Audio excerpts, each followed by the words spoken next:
You ever witness a moment so unbelievable that time just stops?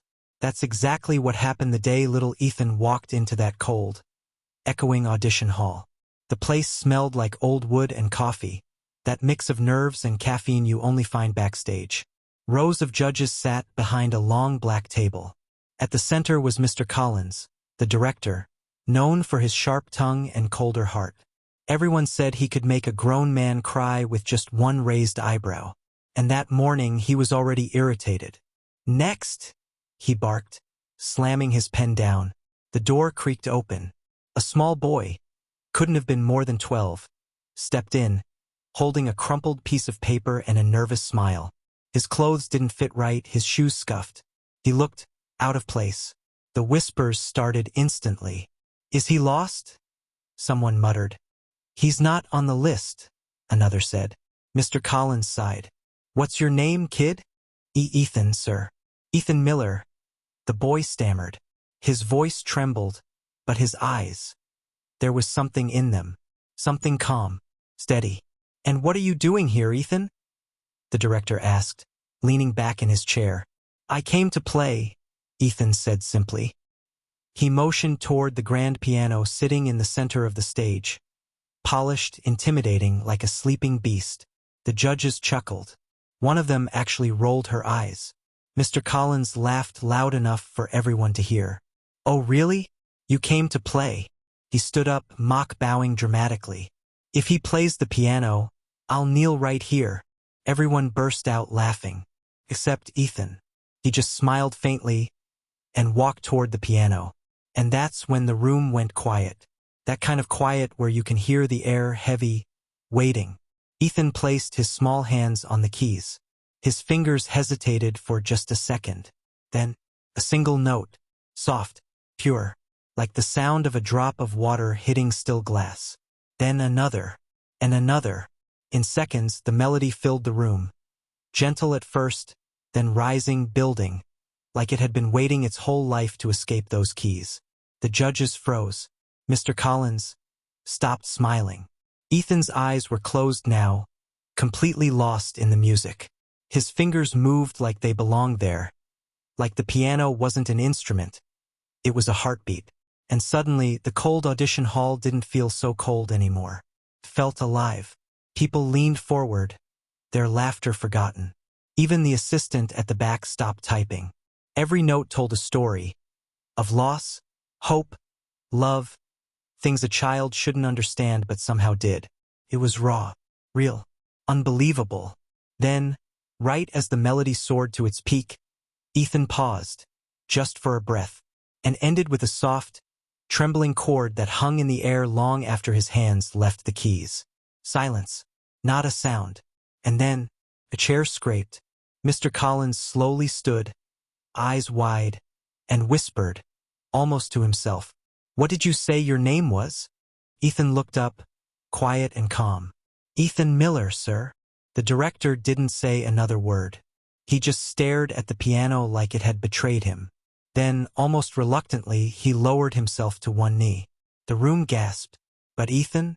He just smiled again, the kind of smile that said he already knew this would happen. "Tell me, what do you think a boy like that had been through, to play with that much emotion?" For a few seconds, nobody breathed. The great Mr. Collins, the man who once yelled at an orchestra for sneezing during rehearsal, was on one knee, in front of a boy who shouldn't have even been there.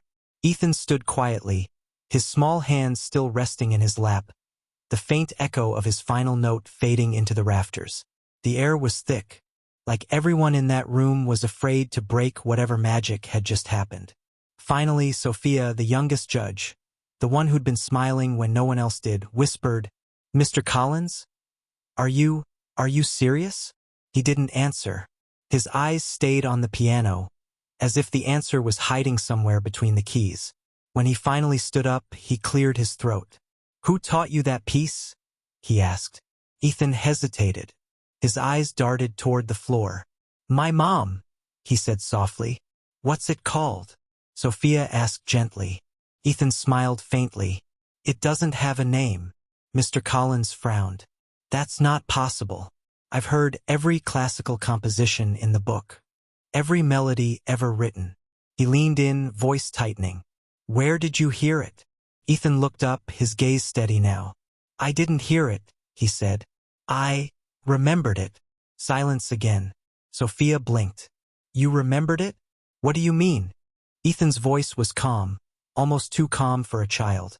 She used to play it for me. Before the fire. The words hit like cold rain. Mr. Collins froze mid-breath. The fire. Ethan nodded. We lost our house. I lost her. He looked down, brushing his thumb over a small burn mark on his wrist. Faint but visible. She said music doesn't die even if people do. So I tried to remember what she played. Every note. Every mistake. Every time she smiled when she hit the wrong key. He smiled softly. That was my favorite part. Sophia swallowed hard. You taught yourself? Ethan shrugged. I just wanted to hear her again. No one spoke. Even the fluorescent lights above seemed to dim, letting the weight of his words fill the space. Mr. Collins turned away, running a hand over his face. He was known for being ruthless, but right now he looked small. I once told my students, he murmured, that emotion is the enemy of precision. He looked back at Ethan, voice breaking slightly. But I've never been more wrong. He motioned for the stage manager. Get this boy a seat in the program.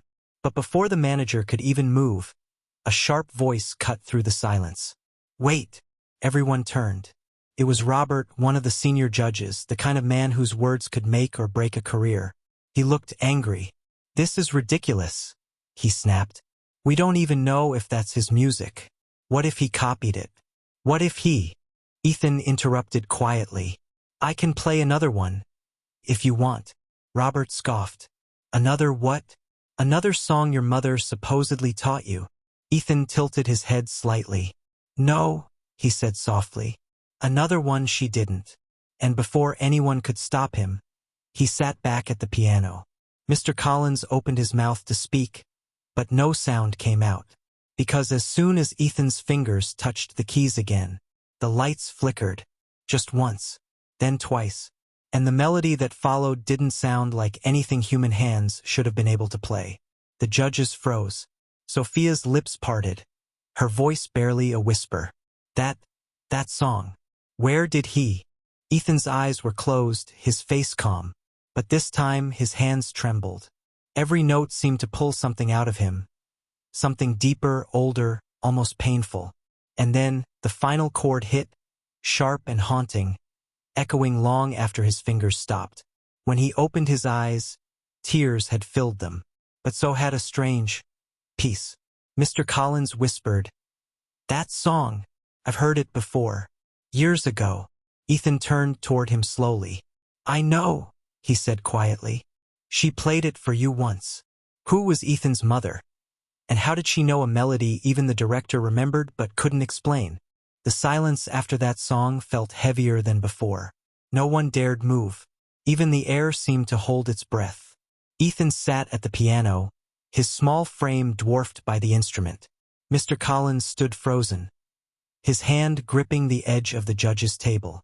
His knuckles were white, his face pale.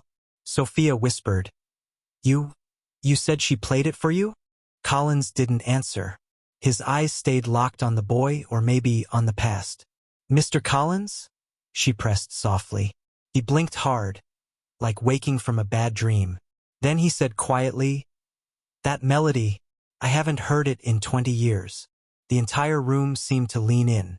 Robert crossed his arms. You expect us to believe this child somehow played a tune from your past? Be serious, Collins. But Collins didn't even look at him. He was somewhere else now, lost in a memory. She was a student, he said finally. Brilliant, restless. Her name was Lila. He looked at Ethan. Your mother's name? Was it Lila Miller? Ethan's breath hitched. His voice cracked as he whispered, You knew my mom? Collins nodded slowly. His eyes softened. She was one of the most gifted pianists I ever met. She had this way of playing that could make you forget where you were, like the world paused to listen. Ethan's eyes glistened. She used to say that too.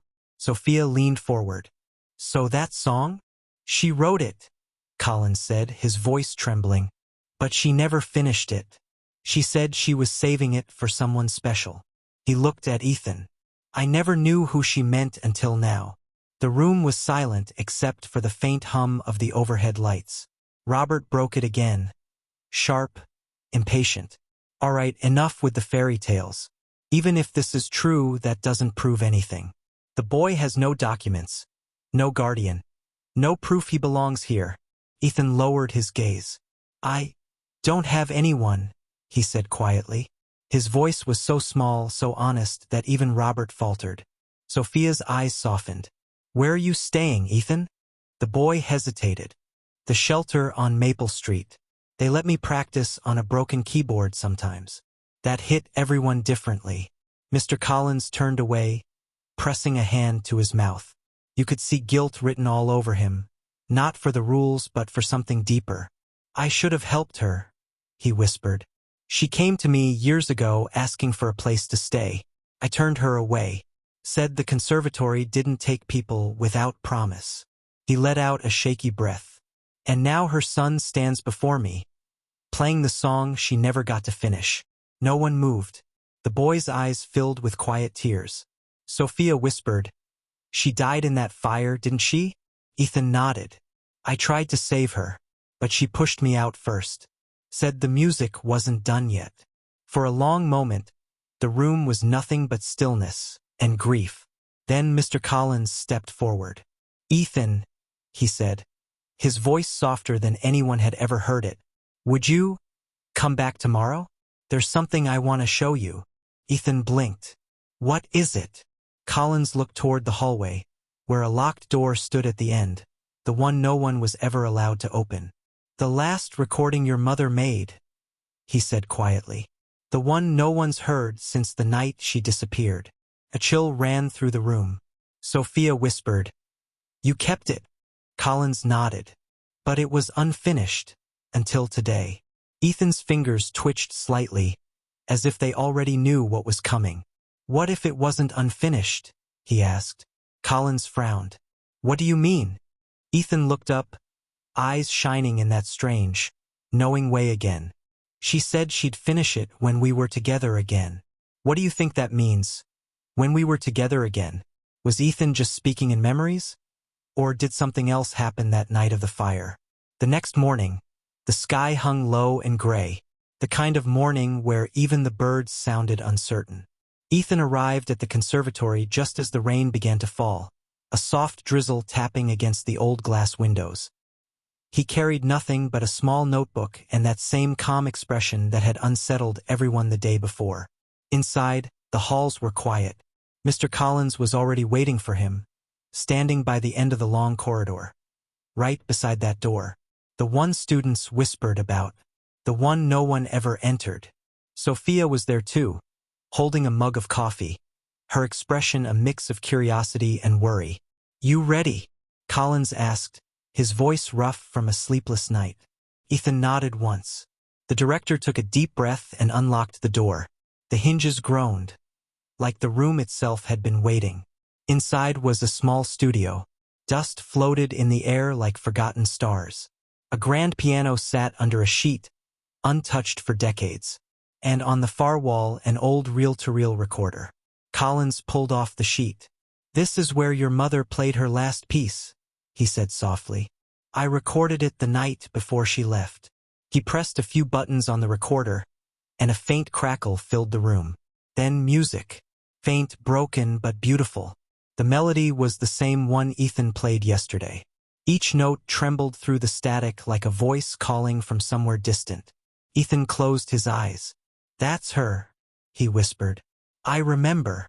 Collins watched him, guilt flickering behind his eyes. She was supposed to debut this piece that year, but she disappeared before she ever played it in public. Ethan touched the piano's surface, the same one his mother had played. The wood was cool beneath his fingertips. She didn't disappear, he said softly. She went home. Sophia frowned. What do you mean? He didn't answer. He just sat down, opened his notebook, and began to play again. this time following the melody from the recording until it reached the part that ended abruptly. The tape clicked. Silence. But Ethan kept going. The notes that followed were new, soft, aching, full of warmth and finality. It was as if the song itself had been waiting for this moment to be completed.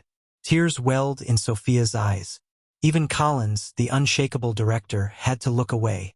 And then suddenly the lights flickered again, the same way they had during his first performance. For a second, the room felt warmer. The air shimmered faintly around the piano, and somewhere, faint but real, a woman's laughter echoed. Ethan smiled. "She's here." Sophia stepped back, trembling. "Ethan, who are you talking to?" He didn't answer. His hands hovered over the last keys. Collins whispered, "Finish it, son." Ethan nodded. He played the final chord, gentle, complete. And as it faded, the rain outside stopped. When they looked up, Ethan was gone. Just the faint impression of small hands on the piano keys. And the old dusty reel had started recording on its own. A week later, the conservatory was quieter than usual. The story of the boy who vanished after playing the final song spread like wildfire. Half legend, half ghost story. But Mr. Collins knew it wasn't a story. He sat in the same studio every morning, listening to the tape Ethan left behind. It was complete now, every note where it belonged. The perfect ending to the melody that had haunted him for decades. Sophia entered quietly, carrying a newspaper. "They're calling it the Song of Return," she said. "People say it feels alive." Collins smiled faintly. "It is." He rewound the tape again. As the music began, the air filled with that same warmth, the kind that felt like sunlight after rain. And this time he swore he could hear two pianos. One strong and bright, one smaller, gentler, following along. Sophia whispered, "Do you hear that?" Collins nodded, tears glinting in his eyes. "Yes, I do." Outside, the rain started again. But inside that small room, the music didn't stop. It kept playing, looping softly, as if mother and son were still there, finishing what they started. And on the piano's polished surface, faintly written in the dust, were two words: "We're home." Pause. Sometimes music doesn't just fill silence. It carries love across time, loss, and even death itself. So tell me, do you believe some melodies are more than sound, that they might be memories trying to find their way back?